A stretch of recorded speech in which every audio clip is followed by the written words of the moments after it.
Guiándonos con la imagen que tenemos arriba de los ángulos. ¿Cómo son este par de ángulos?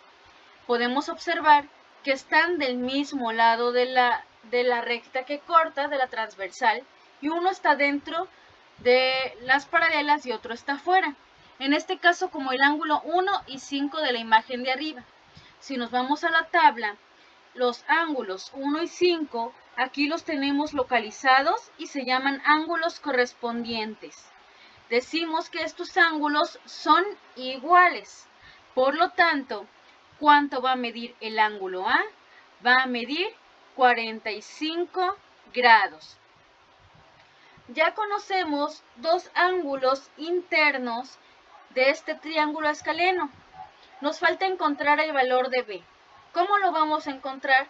Dijimos que la suma de A más B más 80 es igual a 180.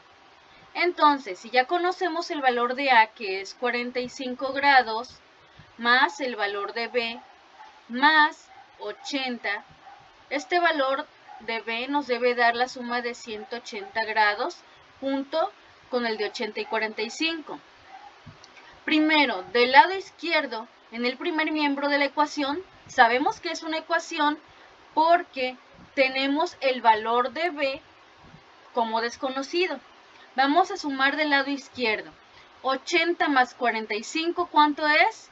125. Entonces 125 más B es igual a 180 grados. ¿Cómo encontramos el valor de B? Vamos a restar. Voy a hacer la operación del lado derecho. Vamos a dividir. Voy a escribir B es igual a 180 grados menos 125 grados. Vean que pasé el 125 con la operación contraria. 180 menos 125, ¿a cuánto corresponde? Realizamos nuestra resta. 180 menos 125 es igual a 55 grados. Lo escribimos y vamos a representarlo también en nuestra imagen. 55 grados es el ángulo que nos faltaba del triángulo. Vamos a encontrar el resto de los ángulos. Por ejemplo, ¿qué podemos observar con respecto del ángulo B y el ángulo C? Los ángulos son también correspondientes, porque si se van a la imagen, podemos ver que es como el ángulo 1 y el ángulo 5, el que ya vimos nosotros, son correspondientes, y al ser correspondientes son iguales. Entonces el C también mide 55 grados. Otro ángulo que podemos encontrar, por ejemplo, es el D y el de 80 grados. ¿Cómo son estos ángulos? Son opuestos por el vértice. Están opuestos, es decir, son iguales. Por lo tanto, el ángulo de D y el ángulo de 80 miden igual. Escribimos D igual a 80 grados. Ya tenemos más ángulos que encontramos. El E también es opuesto por el vértice con respecto al ángulo de 45 grados.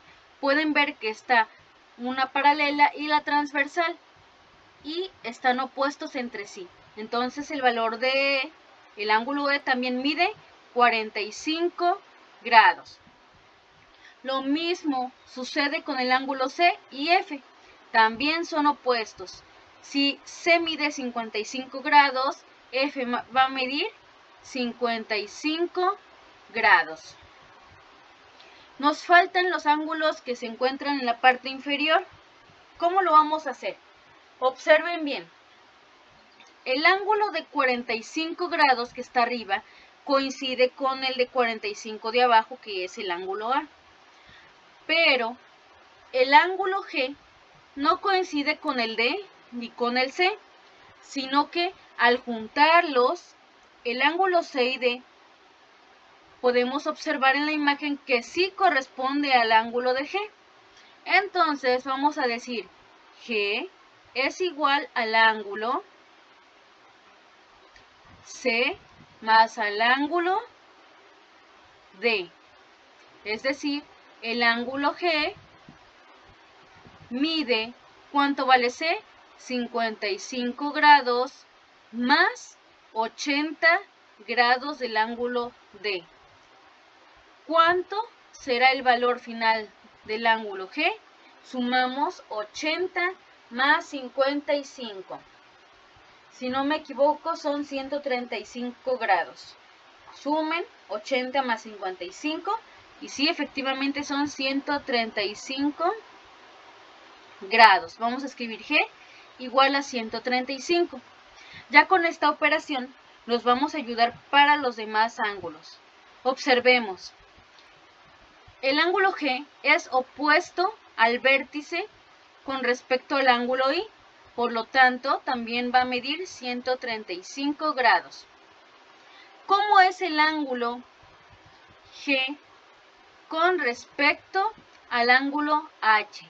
Podemos ver que juntos suman 180 grados porque son ángulos adyacentes suplementarios. Deben sumar 180 grados. Por lo tanto, ¿cuánto me falta para que 135 por esa cantidad sean 180? O de otro modo, ¿cuánto será 180 menos 135? Es igual a 45 grados. Si observan, es exactamente igual que el ángulo A. ¿Por qué? Porque son opuestos. Observen que existe una estrecha relación entre los ángulos. Se puede encontrar ya sea por ángulos adyacentes, ángulos correspondientes o ángulos opuestos por el vértice. Cualquier regla que utilicen les va a dar siempre la misma cantidad de ángulos. Ahora vamos con el ángulo inferior derecho. El ángulo B es opuesto por el vértice al ángulo L, así que va a medir también 55 grados. ¿Cuánto va a medir el ángulo J? Si el ángulo B y el J son adyacentes suplementarios, significa que deben sumar 180 grados. ¿Cómo lo vamos a obtener? Vamos a restar 180 menos 55. El resultado nos da 125 grados. Otra forma de comprobarlo, sabemos que este ángulo que vemos aquí, lo voy a marcar en otro color, color morado, el ángulo correspondiente a J, es igual al ángulo que vemos en la parte de arriba. Vean que está formado por el ángulo de 45 grados y el D. Si sumamos 45 grados más 80 grados del ángulo D, obtenemos 125. Observen, es exactamente igual al que encontramos acá abajo haciendo una resta de ángulos adyacentes suplementarios. Finalmente nos queda un ángulo por encontrar, que es el K. Vemos que el J y el K son opuestos por el vértice, así que son iguales y miden 125 grados. De este modo ya hemos encontrado todos los ángulos de nuestra estructura de espejos. Observamos también que hay relaciones entre los diferentes pares de ángulos y que la tabla que aprendimos, que nosotros conocimos en el segundo periodo, nos ayudó a elaborar este problema, a darle solución.